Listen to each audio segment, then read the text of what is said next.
love is always unconditional. And if it is not, how can we call it love? We all have experienced this in our life at some point, either with a mother or any human being or in a romantic relationship. Love is there, and what happened? The mind comes in with his own doubt and fear. Oh, what if he would leave me? What if he maybe is trying to manipulate me? All this mind chatting, commentating, coming from some wounds in our psyche, is cutting the experience of love, which is always pure. So to understand this is essential, that love is always pure, unconditional. If it is not love, and it is happening in the mind because of fear. And the origin of fear is, again, the sense of separation as a person, as a separate entity. So when we understand where it's coming from the original wound of separation from consciousness as a whole, when we feel as a separate one in the experience of relative love, there is always a danger to lose. Because even if, let's say, there is a perfect love relationship, the other one has to leave his body, and we also in the experience on this plane. So to understand and to stop calling love what is not love. Love, to recalibrate this word at its true place, always pure, always unconditional. Only the mind is cutting that experience. And the human relationship is best teacher for that. Of course, like life itself is the greatest teacher. And through relationship, we can learn what is not love and observe how the mind is always happening in my own mind, nowhere else.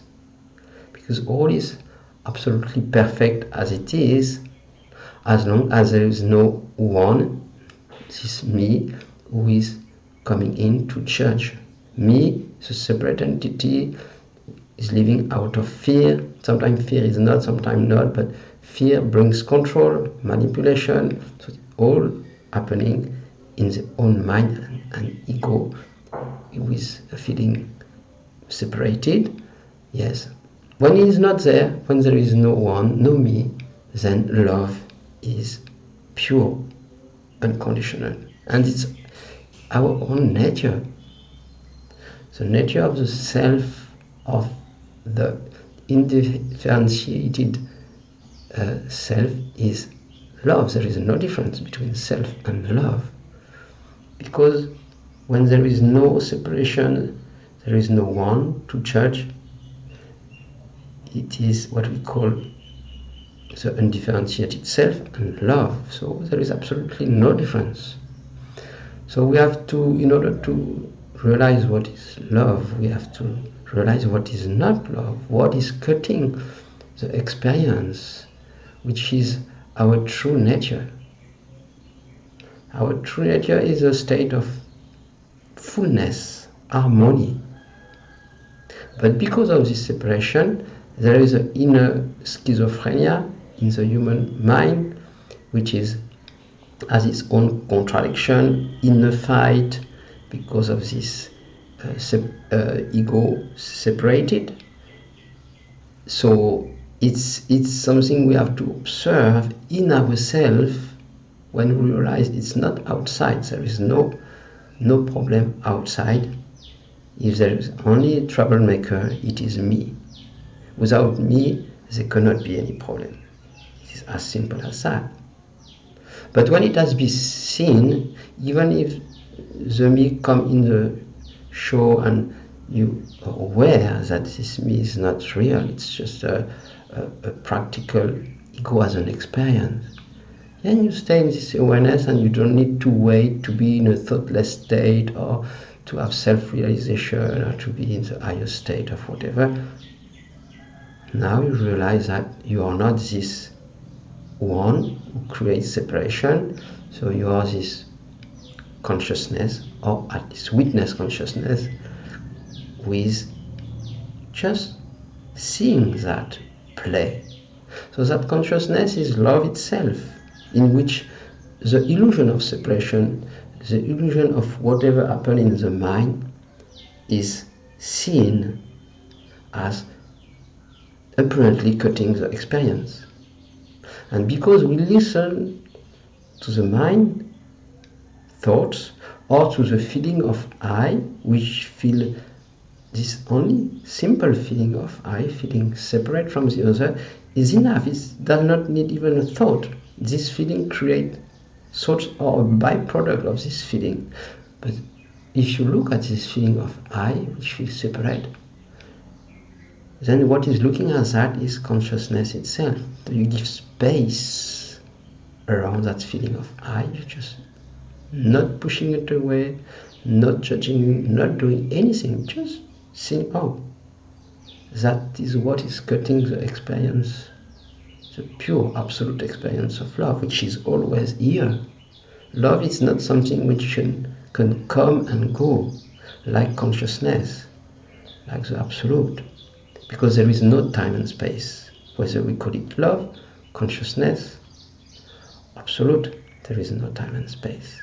So only what is in time and space, which is a created illusion, and the separate being within this illusion at whatever plane it is, physical, astral, there is beings, separate beings in all created plane of separation. Whether it is high or low, these are still separate beings, what we call goddess, angel, and whatever. They are still separate. So they are still in the play of coming and going, time and space.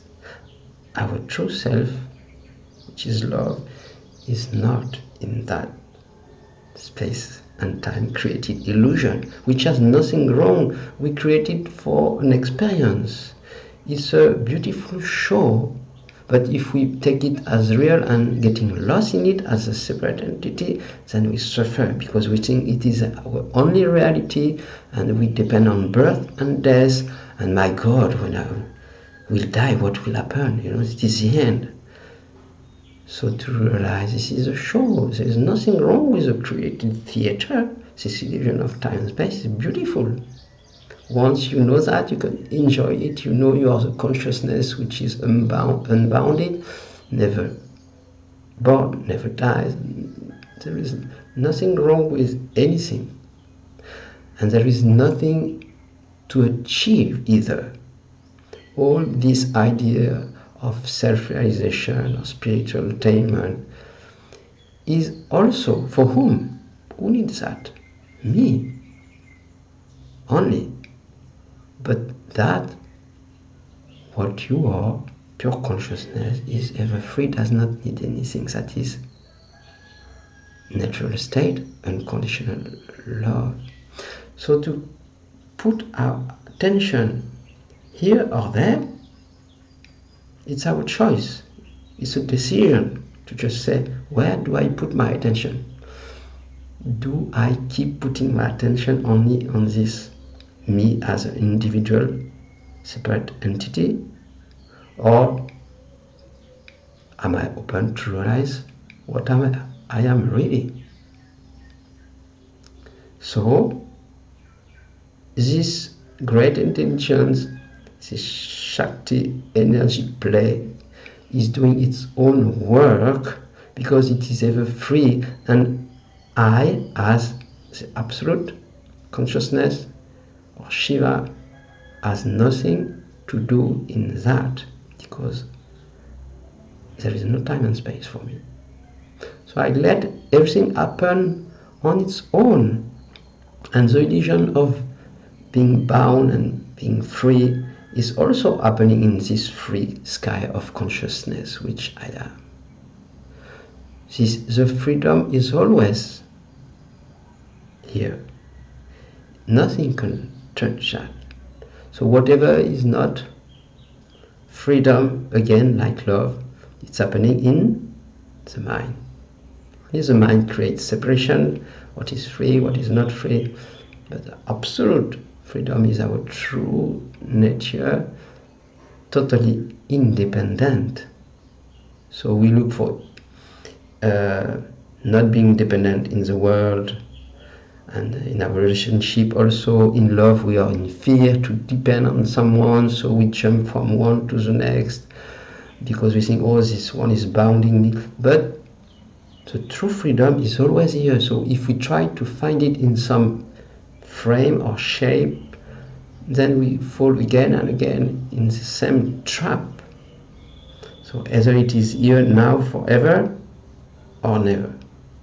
So whatever comes, there is a relationship, there is no relationship, there is a body, no body, there is this, that, emptiness, fullness, whatever.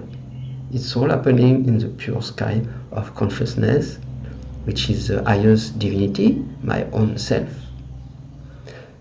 Thank you for listening.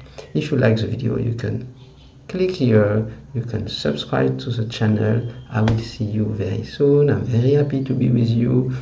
Thank you. Namaste.